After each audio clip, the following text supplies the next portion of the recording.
Now, the reason for the connection to educational practice is several-fold. Teachers themselves, to the extent that they are strategic in doing their profession, think about philosophical issues and institute various sorts of philosophical practices into their classrooms. It's also been the case that as education has become professionalized, there's been a development of undergraduate education majors, graduate programs in education, and over the course of the 20th century especially, this might be a little bit too flip, but there have been successive waves of philosophical fashions, right, that have been dominant at different points in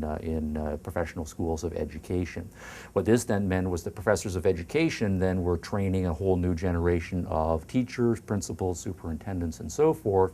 and those students then would go forth armed with or committed to a different kind of philosophical tradition than in the previous generation, and they would institute various changes or in their judgment reforms to the educational system from within. It's also been the case in the 20th century that the educational world became largely politicized, or much more politicized than it had been traditionally, at least in the American context, and this led to different political philosophies wanting to make certain kinds of changes in the educational system, and so one would have top-down initiatives coming from politicians either at the state level or increasingly at the federal level as the 20th century went on, and so there would then be politically instituted top-down philosophical changes on the educational world. The end result of that was, by the time we got to the end of the 20th century, in my judgment, there is no coherent philosophy going on in American education. It really is a smorgasbord or a hodgepodge as different waves of educational theory, political philosophy, and teachers with their own commitments all added various kinds of elements. One value of the course, though, I will hope for is that as a professional teacher, when you go forth into the educational world, you can then start to see how this particular practice comes out of, say, pragmatism, or that particular practice comes out of idealism or postmodernism or whatever the case may be. So in many cases, it can be just clarifying to know why, given the educational system that nobody is particularly satisfied with, why we have the mix of practices, sometimes complementary, sometimes contradictory, that we do. To a large extent, philosophy has a part of the answer to that, and so knowing the different philosophies and why they predict and cause certain kinds of educational practices to be instituted, that can be enormously valuable. Another value of the course, though, will be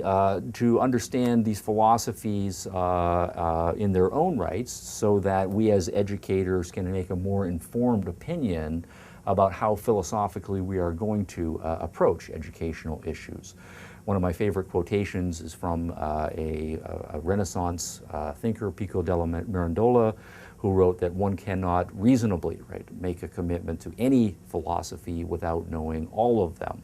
And so part of the motivation for this course should be to become familiar with all of the major educational philosophies, at least all of the ones that have been influential on American education, so that we as educational professionals can make our own informed commitments to whichever one we think is best, or whatever combination that we forge in our own thinking that we think is best. One other value I think is going to be important here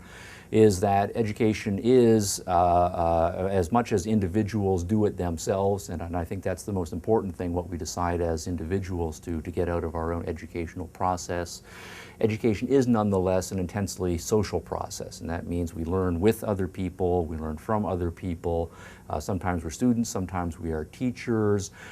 Teachers are then dealing with students and vice versa. Teachers are also dealing with other teachers. We as teachers might also be dealing with parents, or we're dealing with politicians, right, and so forth. And so we are in the midst of a very complicated social world, right, that is contemporary educational practice. And in that social practice, there are lots and lots of different people with very different philosophical commitments and very different ideas about what education should be. If we're going to do this in the kind of hopefully open,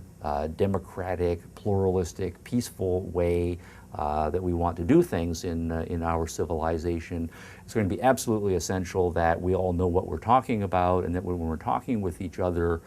and we have disagreements about important educational matters, we're able to understand where the other person is coming from. Not necessarily have to agree with the other person, but we do have to be able to articulate our own views clearly. We have to be able to understand the other person's clearly, and in many cases we have to be able to understand the philosophical background or philosophical context that the other person is coming from, and be able to communicate our own philosophical context if we are going to have the fruitful kind of strategic discussions that are necessary to fix education and take it in the direction that we think is appropriate, or to salvage from the current system the parts that we think are true and important and done well in order to serve our students in the next generation well.